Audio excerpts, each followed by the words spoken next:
రాహాబు జీవితాన్ని ఎవరన్నా కట్టగలరా? కట్టారా? సాధ్యమా?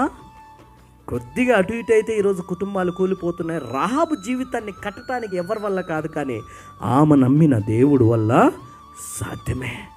రూతు జీవితాన్ని ఎవరన్నా కట్టగలరా? అయిపోయింది. ఆమె అత్త చెప్తున్నది, అమ్మా ఇద్దరు జీవితాలు యాడసింక్ అవుతున్నాయి. ఎవరు ఏ రీతిగా కడుతున్నాడో దేవుడు చూడు.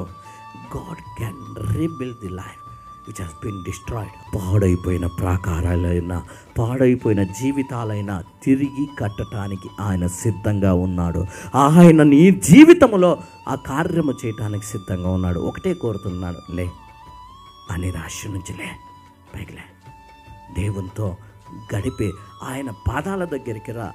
అంతవరకు హన్న అక్కడెక్కడో కూర్చొని ఏడుస్తుంది, పడిపోతుంది, కృంగిపోతుంది, అంతా చేస్తున్నది. కానీ ఎప్పుడైతే దేవుని పాదాల దగ్గరికి ఆ తల్లి వచ్చి ఉంటున్నదో, కొన్ని రోజుల తర్వాత ఎప్పటికీ ఎవరు ఏ మనుష్యుడు కూడా ఆమెని గొడ్రాలుగా ఇంక పిలచడు.